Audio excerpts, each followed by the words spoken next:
लिया जिसे चादर जिसे चाहा अपना बना लिया। ये बड़े करम की है फैसले, ये बड़े नसीबी की बात है। बलागल औला भी कामा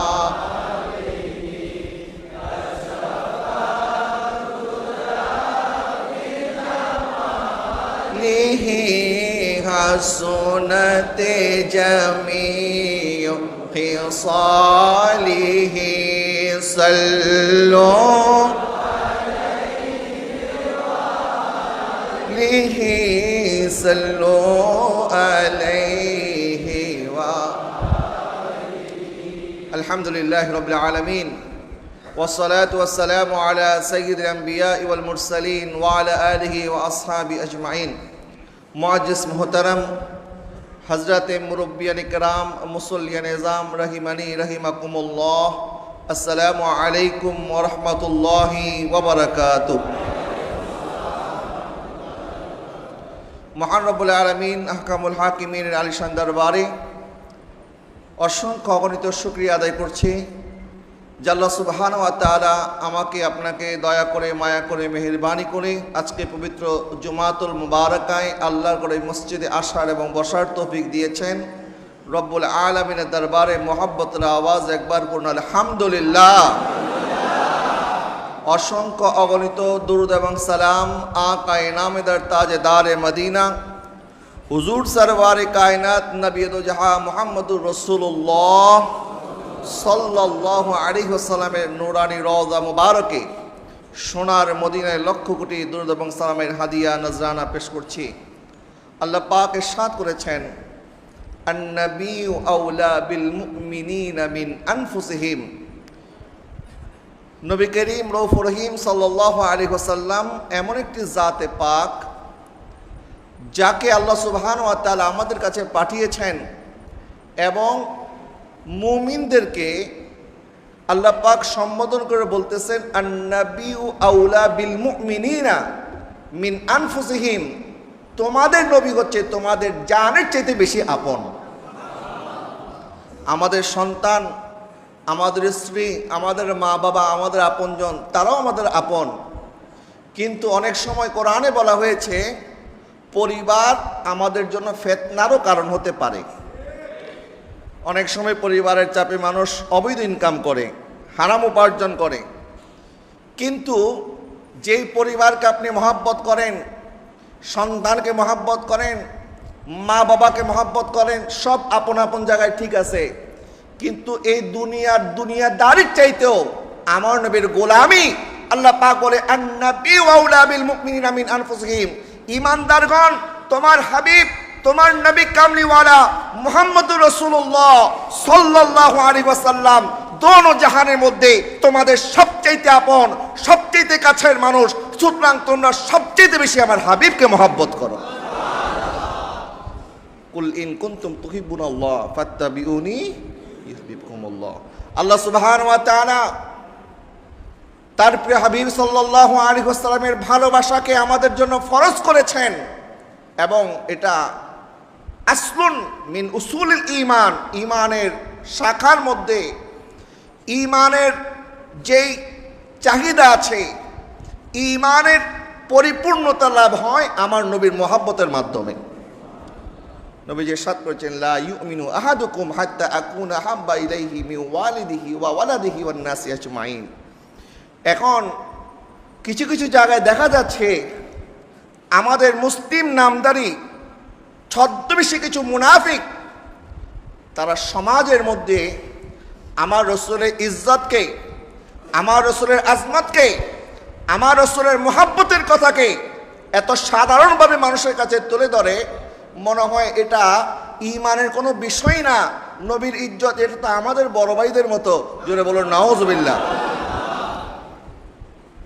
তাদের কাছে তাদের শায়েখদের ভালোবাসা অনেক বেশি নবীর মুহাব্বতের চাইতো। আমি একটা ভিডিও দেখলাম, সেখানে আরব কোনো একটা দেশে একজন সুন্নি স্কলার এবং একজন ওয়াহাবি, দুই আলেমের মধ্যে, আমি ওয়াহাবিদেরকে তো আলেম বলবো না, এরা জাহেলে মুরাক্কাব। কারণ এরকম বেশভূষা ওই জামানার আব্দুল্লাহ ইবনে উবাইরও ছিল।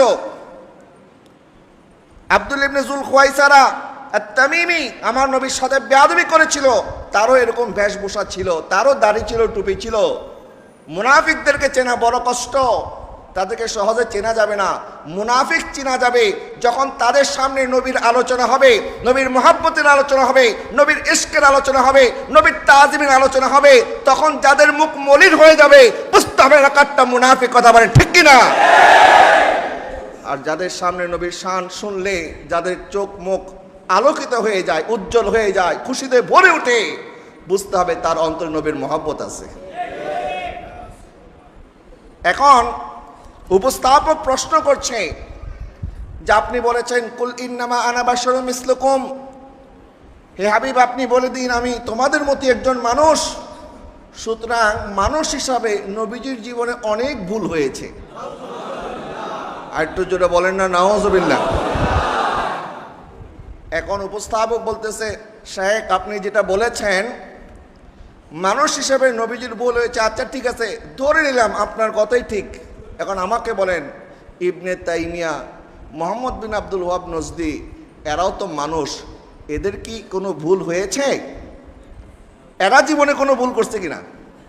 বলে না, এরা তো সব কোরআন সুন্নাহ থেকেই বলেছে, এদের আবার ভুল কিসের? জোরে বলেন না নাউজুবিল্লাহ। বলছে এরা তো কোরআন সুন্নাহ থেকে বলেছে, যা বলেছে এরা তো নিজের থেকে বলে নাই, বানায় বলে নাই। এখন উপস্থাপক বলতেছে আচ্ছা বুঝলাম কোরআন আয়াত যেটা, এটা তো অকাট্য প্রমাণিত, এটা তো সত্য, এটার তো কোনো সন্দেহ নাই। নবীর হাদিস যেটা, এটাও সত্য, এটার মধ্যে কোনো সন্দেহ নাই। কিন্তু কোরআনের আয়াত দ্বারা কি বোঝানো হয়েছে, হাদিসের রাসূল দ্বারা কি বোঝানো হয়েছে, এই যে আমরা যেটা বুঝেছি এই বুঝটা আমাদের ঠিক আছে কিনা? আব্দুল ওয়াহাব নজদি অথবা ইবনে তাইমিয়া তারা যে ইস্তেহাদ করেছে কোরআন এবং সুন্নাহ থেকে, যে ফাহামটা তারা নিয়েছে, যে বুঝ তারা গ্রহণ করেছে, এই বুঝের মধ্যেও কোনো ভুল হতে পারে কিনা? কিন্তু ওই শায়েখ এটা স্বীকার করতে রাজি না যে ইবনে তাইমিয়া এবং মোহাম্মদ বিন আব্দুল ওয়াহাব নজদি তারা ভুল করেছে, তারা ভুল করতে পারে, এটা তারা স্বীকার করতে রাজি না। কিন্তু আমার নবী ভুল করেছে এই কথা বললো তাদের অন্তরের মধ্যে আঘাত লাগে না, এটা তারা মানতে রাজি। কিন্তু তাদের শায়েখ ভুল করেছে এই কথাটা বললে তারা মানতে রাজি না। বুঝতে হবে এরা শায়েখ পূজারি ছাড়া আর কিছু না। কথা বল ঠিক কিনা? প্যারে হাজরিন, আমরা দলিল দিয়ে কথা বলে আমাদেরকে বলে মাজার পূজারি। জীবনে কোনোদিন আমরা মাজার পূজা করেছি? মাজারে গিয়ে সেজদা করেছি? মাজারে যিনি শুয়ে আছেন তাকে আল্লাহ মনে করেছি? আল্লাহর সাথে কখনো শরীক করেছি? ইয়্যাকা না'বুদু ওয়া ইয়্যাকা নাস্তাঈন। আমরা আল্লাহর ইবাদত করি, আল্লাহর কাছে সাহায্য চাই। আমরা জানি আল্লাহ সুবহানাহু ওয়া তাআলার কোনো শরীক নাই। লাম ইয়ালিদ ওয়া লাম ইউলাদ। আল্লাহ সুবহানাহু ওয়া তাআলা কাউকে জন্ম দেয় নাই, আল্লাহ কারো থেকে জন্ম নেয় নাই, আল্লাহ কারো মুখাপেক্ষী নয়।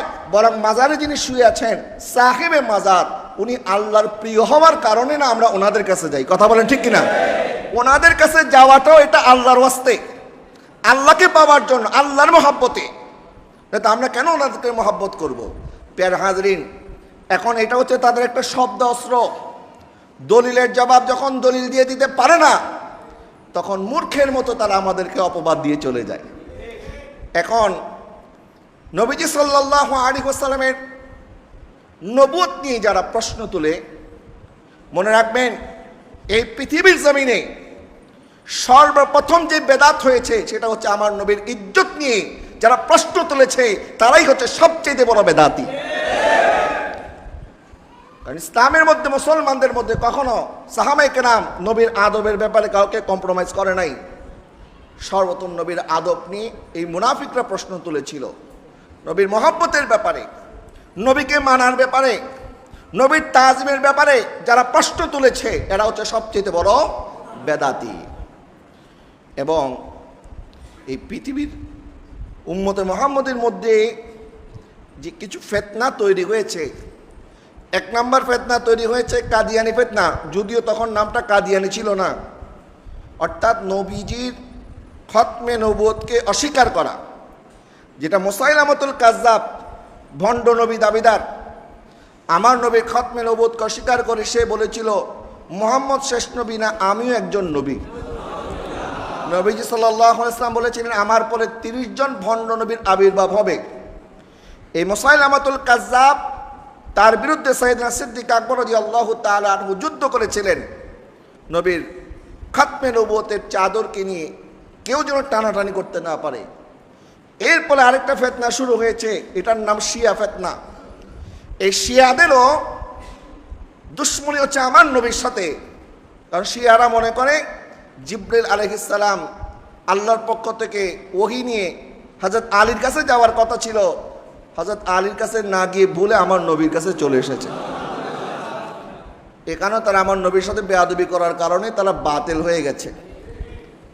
আর নবী করিম সাল্লাল্লাহু আলাইহি ওয়াসাল্লামের ইনসাফ নিয়ে প্রশ্ন তুলেছিল আব্দুল্লাহ বিন যুল খুয়াইসারা। নবীজির গনিমতের মাল বন্টন করতেছে, বলতেছে হে মুহাম্মদ সাল্লাল্লাহু আলাইহি ওয়াসাল্লাম, আপনি তো ইনসাফ করতেছেন না, আপনি কাউকে কম দিচ্ছেন কাউকে বেশি দিচ্ছেন। নাউজুবিল্লাহ বলেন। নবীজি সাল্লাল্লাহু আলাইহি ওয়াসাল্লামের সামনে সাইয়েদনা ফারুক আযম রাদিয়াল্লাহু তাআলা বলেন হুজুর আমাকে অনুমতি দেন, এই মুনাফিকের গর্দান উড়িয়ে দেব।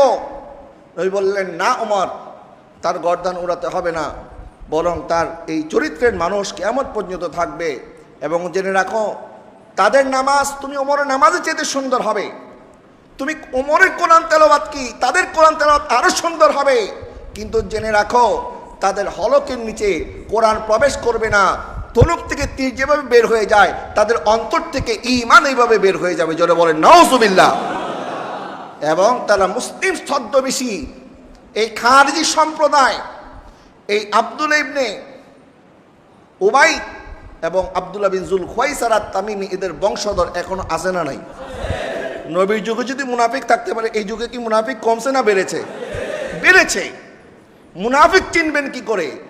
যখন আমার নবীর শান আজমতের কথা আসবে, তখন যারা অন্ধ বিশ্বাস নিয়ে তাদের শাইখদের পূজা করবে, কোরআন সুন্নাহর দলিল ছেড়ে দেবে, নবীর ইজ্জত মহব্বতের কথা তাদের কাছে ঠুনকো মনে হবে, বুঝতে হবে এরাই হচ্ছে মুনাফিকের বংশধর। কথা বলে ঠিক কিনা? যাই হোক প্যারে হাজরিন, নবীজি সাল্লাল্লাহু আলাইহি ওয়াসাল্লামের নবুয়তের সূচনা কখন থেকে? প্রথমে আমি আপনাদেরকে পবিত্র কোরআন থেকে যে আয়াতে কারিমা তেলাওয়াত করে শুনিয়েছি, সূরা আলে ইমরানের ৮০ নম্বর আয়াত, আল্লাহ পাক ইরশাদ করেন ওয়াইজ আখাযাল্লাহু মিসাকান নাবিয়িনা লামা আতাইতুকুম মিন কিতাবি ওয়া হিকমাহ। স্মরণ করুন ওই সময়ের কথা যখন নবীদের কাছ থেকে মিসাক নেওয়া হয়েছে, অঙ্গীকার নেওয়া হয়েছে। কিসের অঙ্গীকার? লামা আতাইতুকুম মিন কিতাবি ওয়া হিকমাতিন, যখন আপনারা দুনিয়াতে যাবেন আপনাদেরকে কিতাব দেওয়া হবে, হিকমত দেওয়া হবে। সুম্মা জাআকুম রাসূলুম মুসাদ্দিকুল লিমা মাআকুম, অতঃপর আপনাদের কাছে আমার পক্ষ থেকে আপনাদের উপর যে কিতাব নাজিল হয়েছে এটা সত্যায়ন করার জন্য একজন রসুল আগমন করবে। আরেকটু জোরে বলেন না সুবহানাল্লাহ। এই আয়াত থেকে বোঝা যায় ওয়াইজ আখাযাল্লাহু মিসাকান নাবিয়িন, আল্লাহ পাক রূহের জগতে নবীদের কাছ থেকে ওয়াদা নিয়েছেন। বলেন কাদের কাছ থেকে? আর একটু জোরে বলেন কাদের কাছ থেকে? তাহলে রূহের জগতের সমস্ত নবীগণ নবী ছিলেন কি ছিলেন না? তাহলে রূহের জগতে শুধু আমাদের নবী নন, বরং সমস্ত নবী নবী ছিলেন। বলেন সমস্ত নবী কি ছিলেন? নবী ছিলেন। এরপরে আল্লাহ সুবহানাহু ওয়া তাআলা কত নম্বর?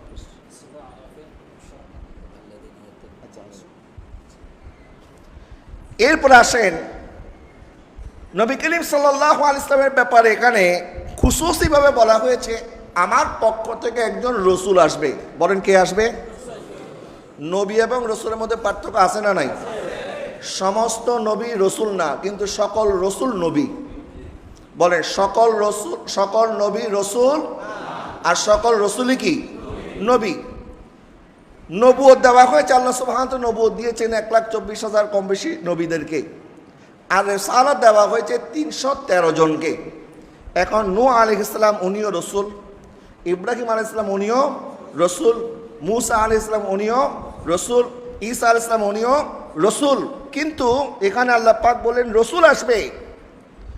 আল্লাহ কোন রসুলকে বুঝিয়েছেন? এখানে আল্লাহ সুবহানাহু ওয়া তাআলা আমার নবীর নাম উচ্চারণ করে নাই, কিন্তু আল্লাহ পাক বুঝাই দিলেন আমার মাহবুবের শান এত বেশি, যখন কোরআনে অন্য রসুলদের নাম বলবো তখন তাদের নাম ধরে ডাকবো, ইয়া ইব্রাহিম বলবো, ইয়া মুসা বলবো, ইয়া ঈসা বলবো, ইয়া ইয়াহইয়া বলবো, ইয়া জাকারিয়া বলবো। কিন্তু যখন আমার হাবিবের নাম বলবো তখন আমি কখনো ইয়া মুহাম্মদ বলবো না, কখনো বাশীরান নাযীর বলবো, কখনো সিরাজাম মুনির বলবো, কখনো ওয়াদুহা বলবো, ওয়াল লাইলি ইযা সাজা বলবো, কখনো ইয়াসিন বলবো, কখনো তাহা বলবো, কখনো বলবো ইয়া আইয়ুহান নাবিয়্যু, কখন বলবো ইয়া আইয়ুহার রাসূল। জোরে বলেন সুবহানাল্লাহ।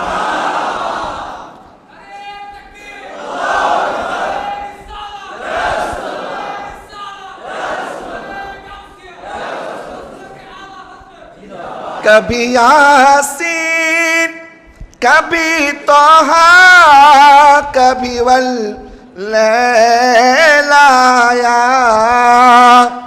কবি ইয়াসিন कभी तोहा कभी वल्लैलाया,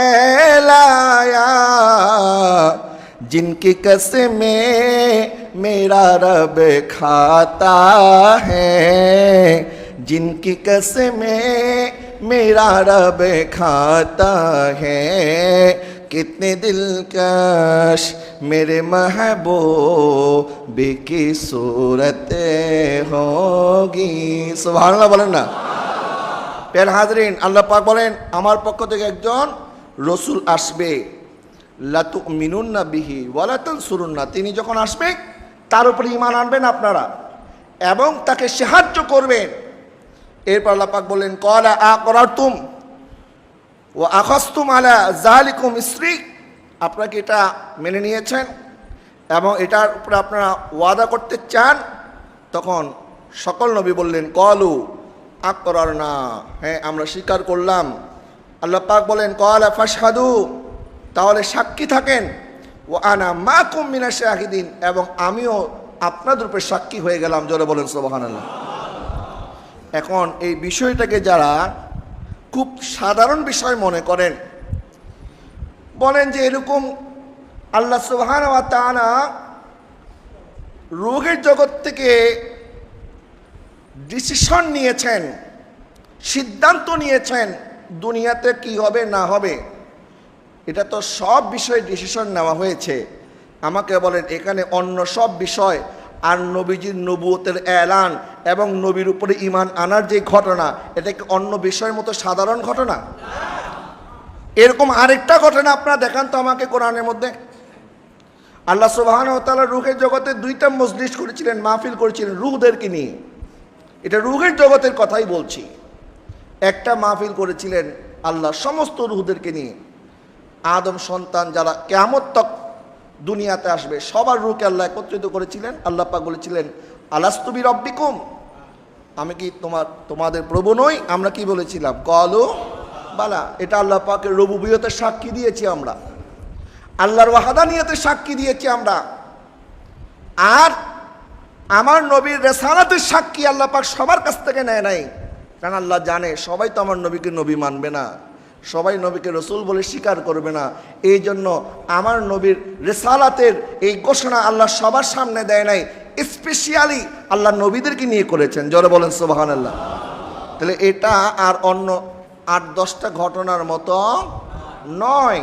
যারা এই ঘটনাকে 8-10টা ঘটনার সাথে মিলাইতে চান, আমি কোরআনে আরও কয়েকটি আয়াত এবং নবীজির কয়েকটা হাদিস থেকে আমি আপনাদের সামনে দলিল পেশ করতেছি। এটাকে যারা মনে করেন অতি সাধারণ বিষয়, আমার নবী সাল্লাল্লাহু আলাইহি ওয়াসাল্লামের নবুয়ত প্রাপ্তির এই সময়টা, এটাকে নিয়ে আজকে যারা প্রশ্নবিদ্ধ করতেছেন, যাদের কারণে আজকে নাস্তিক মুরতাদরা পর্যন্ত আমার নবীর বিরুদ্ধে কথা বলার সাহস করতেছে। কিরকম আমি আপনাদেরকে একটি প্রমাণ দিচ্ছি। আমি গতকালকে একটা ভিডিও দেখলাম, একটা স্বঘোষিত নাস্তিক এক ভিডিও বার্তায় সে বলতেছে, মানে যারা নবীজির 40 বছরের পূর্বের নবুয়তি জিন্দিগি অস্বীকার করে তাদের পক্ষ অবলম্বন করে বলতেছে কোরআনের মধ্যে তো আল্লাহ পাক বলেছেন যে নবী পথভ্রষ্ট ছিলেন, আল্লাহকে নবীজি পথ দেখিয়েছেন। আচ্ছা, এই তর্জমা এটা কারা করেছে? এই আয়াত আল্লাহ পাক কোরআনে বলেছেন ওয়াজাদাকা দাল্লান ফাহাদা, আমরা মানি কি মানি না? কোরআনের মধ্যে এই আয়াত আছে না নাই? কিন্তু অর্থ যারা করতেছে এরা অর্থের বিকৃতি ঘটিয়ে আমার নবীর শানকে কমাতে চায়। আমার নবী তো রুগীর জগৎ থেকে নবী, তো নবী পথভ্রষ্ট কি করে থাকেন? নবীকে যেখানে আল্লাহ পাক রিসালাত নবুয়ত রুগীর জগৎ থেকে নির্ধারণ করে দিয়েছেন, যিনি পয়দাইশী নবী হয়েছেন। আমি একটা একটা করে আপনাদেরকে বলবো, শুধু আমাদের নবী নন, প্রত্যেক নবী জন্মগতভাবে নবী। কারণ তাদের নবুয়ত তো দুনিয়াতে নির্ধারিত হয় নাই, তাদের নবুয়ত নির্ধারিত হচ্ছে কোথায়? রুহের জগতে। এবং প্রত্যেক নবী এবং রসুল ওনারা পুত এবং পবিত্র, ওনারা মাসুম। যারা নবীজির, আমাদের নবী নন শুধু, অন্য কোনো নবীর মাসুমিয়তের ব্যাপারে, ওনারা নিষ্পাপ হওয়ার ব্যাপারে যারা আপত্তি তুলবে এরা কখনো আহলে সুন্নাত ওয়াল জামাতের অন্তর্ভুক্ত নয়, এরা ৭২ দল বাতিল ফেরকার অন্তর্ভুক্ত, জাহান্নামী দলের অন্তর্ভুক্ত। নবীজি সাল্লাল্লাহু আলাইহি ওয়াসাল্লামের নবুয়ত এবং নবীজির রিসালাতের এই ঘোষণা আল্লাহ সুবহানাহু ওয়া তাআলা যেটা নবীদের কাছ থেকে আদায় করেছেন, নবীদের কাছ থেকে নিয়েছেন, সমস্ত আম্বিয়া আলাইহিমুস সালামগণ আমার নবীকে নবী বলে স্বীকার করেছেন। এরপরে নবী করিম সাল্লাল্লাহু আলাইহি ওয়াসাল্লাম ইরশাদ করেন, যখন আল্লাহ সুবহানাহু ওয়া তাআলা জমিন এবং আসমান সৃষ্টি করে নাই, জমিন এবং আসমান সৃষ্টি করারও ৫০,০০০ বছর পূর্বে আল্লাহ পাক আমাদের তকদির লিখেছেন। সুবহানাল্লাহ বলেন। সুতরাং তকদির এক জিনিস, আর নবীকে নবী বানানো আরেক জিনিস।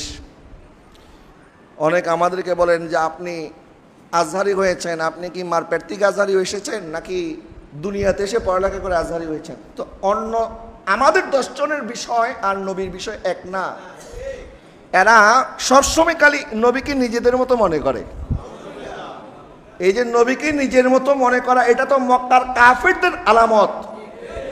মক্কার কাফেররা তো এই কথাই বলতো, আরে মুহাম্মদের সাথে আমাদের পার্থক্য কোথায়? সে বিয়ে করেছে, আমরাও করেছি, সে বাজার করে, আমরাও করি, সেও দেখতে মানুষ, আমরাও মানুষ, তো তার সাথে আমাদের পার্থক্য কি? আরে নবীর সাথে নিজেদেরকে তুলনা করা এটা মক্কার কাফেরদের আলামত। কথা বলেন ঠিক কিনা? তো যারা এই কথা বলছে এরা তো মক্কার কাফেরদের অনুসরণ করতেছে। এরপরে নবীজি সাল্লাল্লাহু আলাইহি ওয়াসাল্লাম ইরশাদ করতেছেন, যখন আল্লাহ সুবহানাহু ওয়া তাআলা সৃষ্টি করলেন, আরশ তখনও পানির উপরে ছিল। ওই সময় আল্লাহ সুবহানাহু ওয়া তাআলা আরশের মধ্যে লিখে দিয়েছেন লা ইলাহা ইল্লাল্লাহু মুহাম্মাদুর রাসূলুল্লাহ সাল্লাল্লাহু আলাইহি ওয়াসাল্লাম।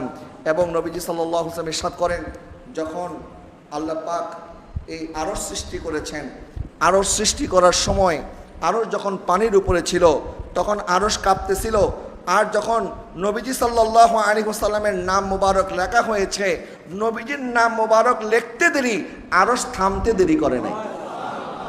আমি এই হাদিসটা আপনাদের সামনে তেলাওয়াত করতেছি। হযরত আব্দুল্লাহ বিন আব্বাস রাদিয়াল্লাহু তাআলা আনহুমা উনি বলেন,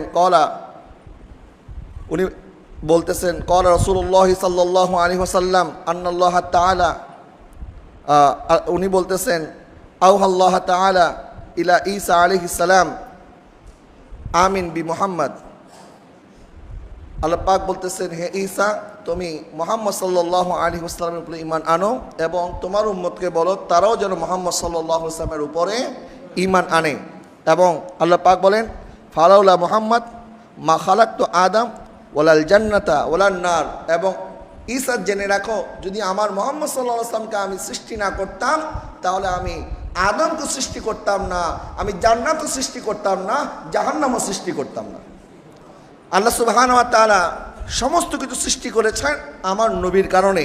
এরপরে আল্লাহ পাক বলেন, যখন আমি আরশকে সৃষ্টি করলাম, আরশ তখন কাঁপতেছিল এবং তখন আমি লিখে দিলাম লা ইলাহা ইল্লাল্লাহু মুহাম্মাদুর রাসূলুল্লাহ সাল্লাল্লাহু আলাইহি ওয়াসাল্লাম। ফাসাকানা, যখন আরশের মধ্যে লেখা হয়েছে লা ইলাহা ইল্লাল্লাহু মুহাম্মাদুর রাসূলুল্লাহ সাল্লাল্লাহু আলাইহি ওয়াসাল্লাম, তখন আরশ স্থির হয়ে গেছে, আরশ থেমে গেছে। যারা বলেন সুবহানাল্লাহ। এই হাদিসটা এসেছে মুস্তাদরিকে হাকিমের মধ্যে, ইমাম হাকিম উনি এই হাদিসটা নকল করেছেন। এরপরে আরও অসংখ্য রাওয়ায়াত এরকম পাওয়া যায়।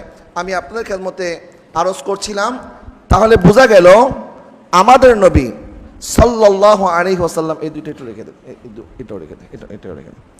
আমাদের নবী সাল্লাল্লাহু আলাইহি ওয়াসাল্লাম উনি 40 বছর বয়সের নবী হন নাই, বরং উনি আদম আলাইহিস সালাম সৃষ্টির শুরু থেকেই নবী। কথা বলেন না, ঠিক কিনা?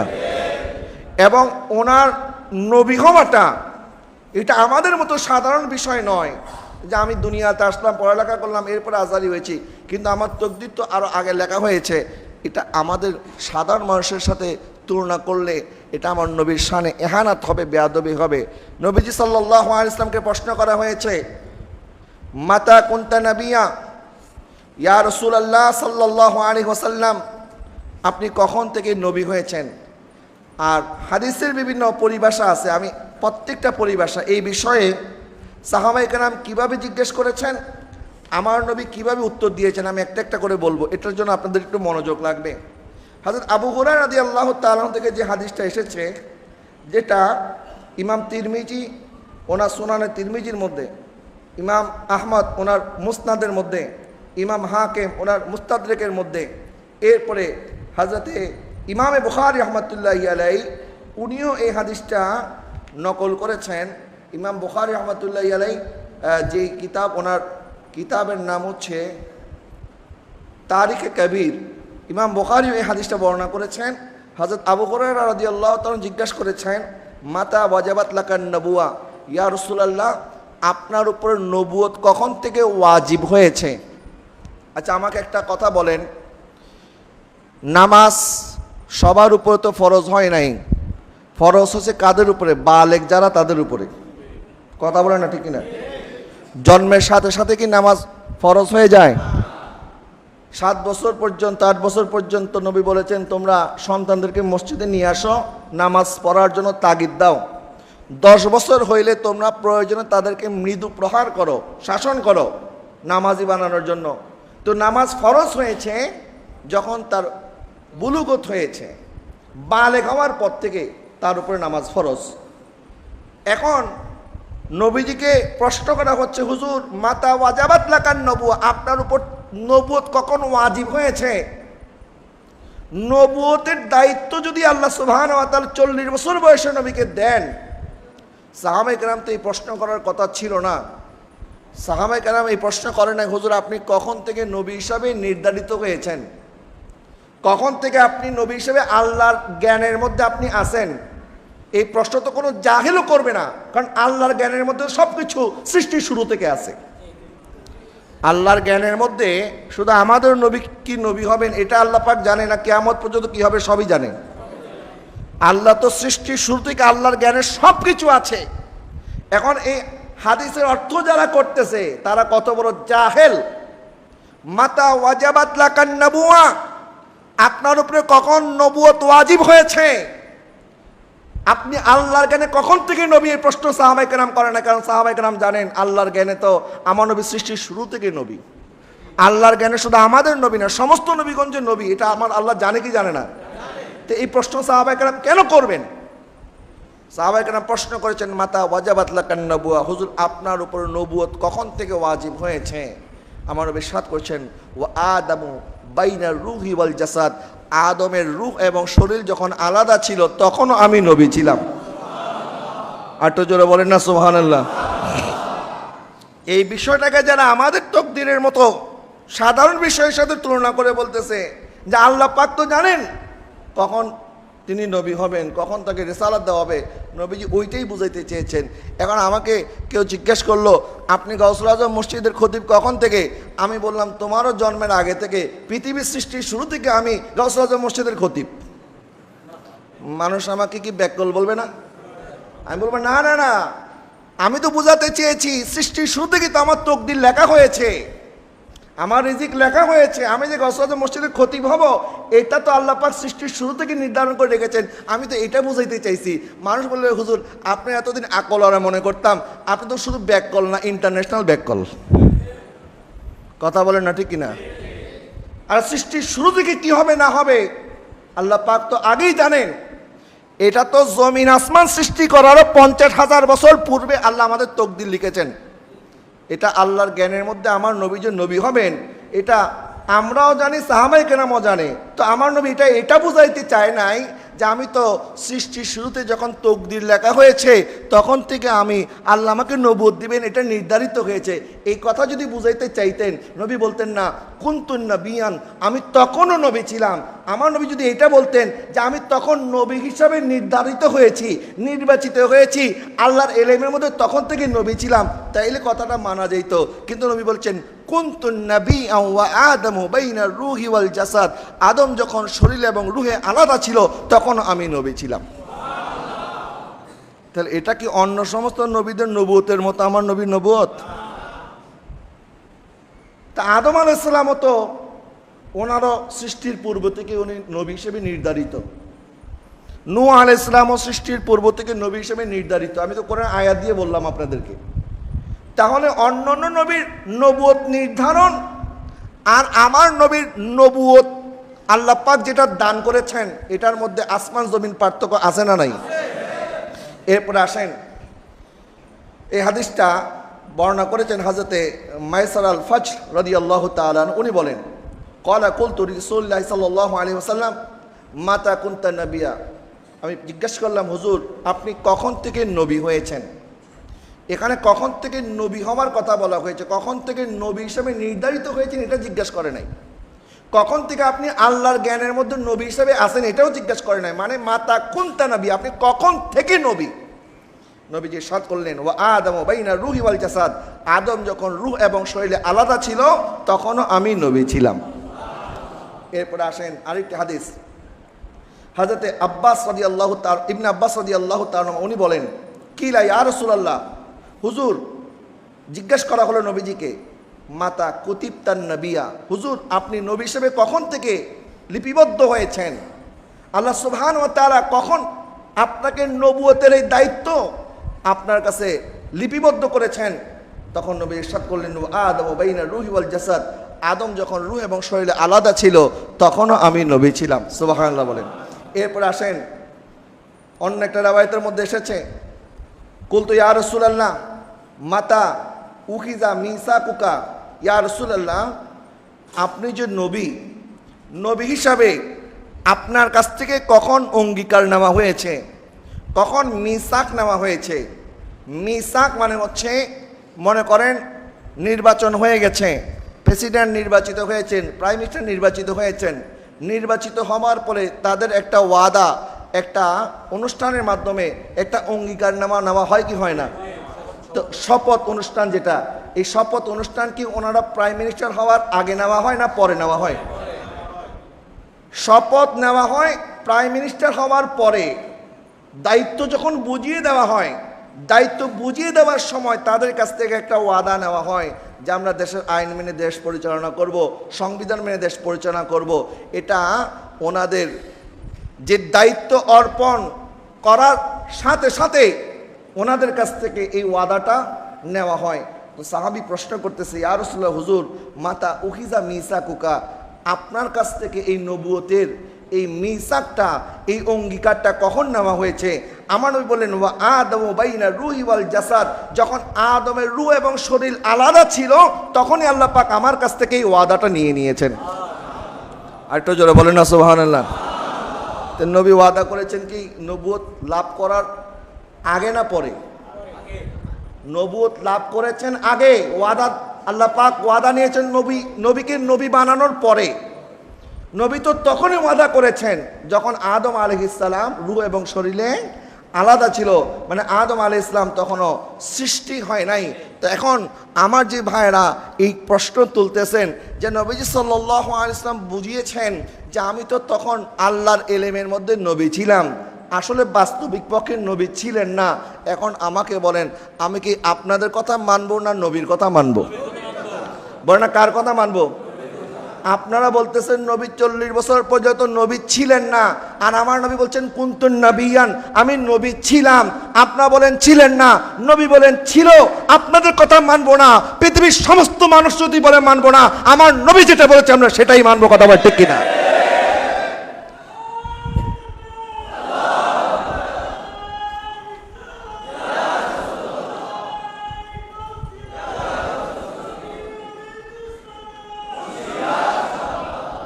এখন যারা নবীকে নবী মানতে চায় না, মানে 40 বছর পর্যন্ত নবী মানতে চায় না আর কি, এরা তো এমনও নবী মানে, আমি বলতেছি না যে তারা নবীকে নবী মানে না, তারা মানে 40 বছর থেকে নবী। এখন আমাকে বলেন, সৃষ্টির মধ্যে আমার নবীর চেয়ে শ্রেষ্ঠ আর কেউ আছে? নবীজি সর্বশ্রেষ্ঠ, এটার মধ্যে কোনো সন্দেহ আছে? নবীর শ্রেষ্ঠত্ব নিয়ে যদি কেউ প্রশ্ন তোলে তার ঈমান থাকবে না। সমস্ত নবী থেকে আমার নবীর মর্যাদা বেশি। এখন কোরআনকে প্রশ্ন করেন, কোরআন আমাদের নবী যদি 40 বছর বয়সের নবী হন, অন্যান্য নবীদের কি অবস্থা? তখন কোরআন উত্তর দিবে, যখন ঈসা আলাইহিস সালাম দুনিয়াতে আগমন করেছেন, যখন ওনার কওম ওনার মাকে অপবাদ দিতে শুরু করেছে, আর ওনার মা যখন চিন্তাগ্রস্ত হয়ে গেলেন, মানুষ আমাকে অপবাদ দিচ্ছে, কারণ আমি কি বলবো? তখন আল্লাহ পাক বললেন, মারিয়াম তুমি তোমার সন্তান নবজাতকের দিকে ইশারা করো। তখন এই কোলের সন্তান ঈসা আলাইহিস সালামের দিকে ওনার মা মারিয়াম আলাইহিস সালাম যখন ইশারা করলেন, তখন উনি বলে উঠলেন, ইন্নী আব্দুল্লাহি আতানিয়াল কিতাবা ওয়া জাআলানি নবিয়্যা, আমি আব্দুল্লাহ, আমি আল্লাহর বান্দা, আল্লাহ আমাকে নবুয়ত দিয়ে কিতাব সহকারে দুনিয়াতে পাঠিয়েছে। তাহলে ঈসা আলাইহিস সালাম জন্মের সাথে সাথে নবী। কথা বলেন না ঠিক কিনা? ঈসা আলাইহিস সালামকে জন্মের সাথে সাথে কিতাব দেওয়া হয়েছে। কথা বলেন ঠিক কিনা? এখন এরা বলে, আমি এদের কথা শুনে মানে হাসবো না কাঁদবো বুঝতেছি না। বলতেছে না ঈসা আলাইহিস সালাম এটা বুঝায় না, ঈসা আলাইহিস সালাম বলেছে আমাকে নবী বানানো হবে। মানে নিজের আকীদাকে প্রতিষ্ঠিত করার জন্য কোরআনের আয়াতের বিকৃতি করতে তাদের দ্বিধাবোধ হয়। এখানে স্পষ্ট বলা হয়েছে ওয়াজা আলানি নবী, আমাকে নবী বানানো হয়েছে। আতানিয়াল কিতাব, আমাকে কিতাব দেওয়া হয়েছে। তো তখনই ওনাকে কিতাবও দেওয়া হয়েছে, নবুয়তও দেওয়া হয়েছে। এখন আচ্ছা, যদি আপনি ধরে নিলাম কথার কথা ঈসা আলাইহিস সালামকে নবী বানানো হয় নাই, বানানো হবে, তো এখন মার কোলে থেকে যে এই শিশু সন্তান কথা বলেছে এটা কি ছিল? তো বলবে এটা মুজিজা ছিল। এখন এটা যদি মুজিজা হয়, নবী ছাড়া কি আর কেউ মুজিজা দেখাইতে পারে? কত বড় জাহিল তারা, এবং তারা এত অন্ধ ভক্ত, এত অন্ধ অনুসারী। তা আমিও আমার একটা ভিডিও বার্তার মধ্যে বলেছি, যারা এই কথা মেনেছেন যে 40 বছর পর্যন্ত নবী ছিলেন না, আপনাদের একজন বলেছেন আপনারা এটার অন্ধ অনুসরণ করতেছেন, ভালো কথা। তো উনি আরও 2টা কথা বলেছেন, এটাও যদি আপনারা মেনে নেন তাহলে তো আমাদের দ্বন্দ্ব অর্ধেক কমে যায়। সেই 2টা কথা কি? তিনি বলেছেন নবীজি সাল্লাল্লাহু আলাইহি ওয়াসাল্লাম জাহিলি যুগে আগমন করেও মক্কার কাফেররা শিরিকের মধ্যে লিপ্ত থাকার পরেও আমার নবী ওই শিরিক থেকে মুক্ত ছিলেন। ওই শিরিকের আচর আমার নবীর শরীরের মধ্যে লাগে নাই। এটা নবীজির মুজিজা ছিল। জোরে বলেন না সুবহানাল্লাহ। দেখেন আল্লাহ তাদের মুখ থেকে কেমনে স্বীকার করায়, বলে আমার নবীর নবী মানবি না, তোদের মুখ থেকে বাইর করাই দেবো আমার নবীর মুজিজা। এখন আমার নবীর মুজিজা যদি স্বীকার করেন, নবুয়তকেও স্বীকার করতে হবে, কারণ নবী ছাড়া সাধারণ মানুষ কেউ মুজিজা দেখাইতে পারে? সাধারণ মানুষের পক্ষে মুজিজা দেখানো সম্ভব না। আর আমার নবীজির 1টা 2টা মুজিজা নয়, শত শত মুজিজা 40 বছর বয়সের আগে আল্লাহ প্রকাশ করে দিয়েছেন। সুবহানাল্লাহ বলেন। এরপরে আসেন, নবীজি সাল্লাল্লাহু আলাইহি ওয়াসাল্লাম 40 বছর পর্যন্ত উনি নবী ছিলেন, কিন্তু 40 বছর পর্যন্ত উনি তাবলীগে দিন, যেটা মানুষকে দিনের দিকে আহ্বান করা, মানুষকে দিনের দিকে ডাকা, এই কাজটা নবী করেন নাই। কেন? কারণ 40 বছর পর্যন্ত আমার আল্লাহ নবীকে এই কাজ করার হুকুম করে নাই। মা ইয়ান্তিকু আনিল হাওয়া ইন হুয়া ইল্লা ওয়াহয়ুহা। আমার নবী নিজের মন মোতাবেক কোনো কাজ করেন না যতক্ষণ পর্যন্ত আমার আল্লাহ না বলেন। নবীজি সাল্লাল্লাহু আলাইহি ওয়াসাল্লাম যে নবী হবেন এটা তো বুহায়রা পাদ্রীও জানতো। এই হাদিস তো সবাই জানেন। যখন নবীজির বয়স 12 বছর, নবী যখন ব্যবসায়িক কাফেলা নিয়ে দামেস্কের উদ্দেশ্যে রওনা করেছেন, তো রাস্তার মধ্যে বুহায়রা পাদ্রী আমার নবীকে দেখে চিনে ফেললেন এবং বললেন যে আমি ওনাকে চিনি এবং উনি আখির জামানার নবী এবং রসুল, উনি সাইয়্যিদুল মুরসালিন, উনি রাহমাতুল লিল আলামিন। তখন সবাই প্রশ্ন করলেন আপনি কিভাবে তাকে চিনেন? তখন বুহায়রা পাদ্রী বলতেছে যখন আপনারা আসতেছেন আমি দেখতেছি আকাশের মধ্যে কোনো মেঘ নাই, কিন্তু একটা মেঘমালা ওনাকে ছায়া দিচ্ছে, এবং রাস্তার মধ্যে যতগুলি পাথর ছিল, যতগুলি গাছ ছিল, সব গাছ ঝুঁকে পড়েছে, পাথর ঝুঁকে পড়ে এই নবীকে সেজদা করতেছে। এবং গাছ এবং পাথর কখনো নবী রসুল ছাড়া অন্য কাউকে সেজদা করে না। এটা তো জামিয়া তিরমিজির হাদিস। এখন আমাকে বলেন গাছ আর পাথর তারাও আমার নবীকে চিনে কি চিনে না? কিন্তু কপাল পোড়া, তোমাদের শায়েখও চিনে না, তোমরাও চিনো না। তোমাদের শায়েখ অন্ধ, তোমরাও অন্ধ। প্রিয় হাজরিন, নবীদের ব্যাপারে যখন আমরা কিছু বলবো আমরা একটু হুশ করে বলবো, কারণ এই একটা কথা দেখেন, নবীজির নবুয়তকে যদি আপনি বলেন 40 বছর পর্যন্ত নবী ছিলেন না, তো 40 থেকে 63 এই 23 বছরের জিন্দিগির ব্যাপারে তো কারো কোনো আপত্তি নাই। আপত্তি আছে? কারো কোনো আপত্তি নাই। এখন 40 বছর জিন্দিগির ব্যাপারে যদি আপনি আপত্তি করেন তাহলে ধরে নিতে হবে 40 বছর যেহেতু নবীর উপরে ওই আসে নাই, নবুয়ত দেয় নাই, নবী সাধারণ 10টা মানুষের মতোই ছিল, তো 10টা মানুষ যেমন ভুল করতে পারে ওনার দ্বারাও ভুল ত্রুটি হয়ে থাকতে পারে। নাউজুবিল্লাহ বলেন। এই ধরনের একটা চিন্তা চেতনা আসতে পারে কি পারে না? কিন্তু এই কথাটা আজকে পর্যন্ত কোনো বিধর্মী, আমার নবীর শানে অনেক বিধর্মী তারা বই লিখেছে, আমার নবীর অনুপম আদর্শ, নবীর অনুপম চরিত্র নিয়ে বিধর্মীরা সুন্দর সুন্দর বই লিখেছে, কিন্তু আজকে পর্যন্ত কোনো নাস্তিকও পর্যন্ত এই কথা প্রমাণ করতে পারে নাই আমার নবী 63 বছরের জিন্দিগিতে জীবনে কোনোদিন মিথ্যা কথা বলেছে, জীবনে কোনোদিন আমানতের খেয়ানত করেছে, জীবনে কোনোদিন অন্যায় করেছে, জীবনে কোনোদিন হারাম উপার্জন করেছে, জীবনে কোনোদিন হারাম কাজ করেছে, নিষিদ্ধ কাজ করেছে। এই কথাটা আজকে পর্যন্ত কোনো নাস্তিকও প্রমাণ করতে পারে নাই। কথা বলে না, ঠিক না? কিন্তু তারা নতুন করে এই কথা বলার মাধ্যমে মানুষের অন্তরের মধ্যে একটা ওয়াসওয়াসা সৃষ্টি করে দিয়েছে। যেহেতু নবীজি 40 বছর পর্যন্ত নবী ছিলেন না, সুতরাং হতে পারে মানব হিসাবে নবীজির অনেক ভুল ত্রুটি হয়ে থাকতে পারে। জোরে বলেন নাউজুবিল্লাহ। আল্লাহ পাক ইরশাদ করেছেন, যখন আপনি ইয়েতিম ছিলেন, আল্লাহ পাক বলেন ওয়ালা সাউফা ইউতিকা রাব্বুকা ফাতারদা আলাম ইয়াজিদিকা ইয়াতীমান ফাআওয়া। যখন আপনি এতিম ছিলেন তখন আমি আল্লাহ আপনার পরওয়ারিশ করেছি। সুবহানাল্লাহ বলেন না? নবী যখন দুনিয়াতে এতিম হয়ে এসেছেন তখন আমার আল্লাহর পরওয়ারিশের মধ্যে আমার নবী ছিলেন। নবী সাল্লাল্লাহু আলাইহি ওয়াসাল্লামকে এমন নয় আল্লাহ ছেড়ে দিয়েছেন যে আপনি যেখানে খুশি সেখানে চলে যান, বরং প্রত্যেক নবী পয়দাইশী নবী হন।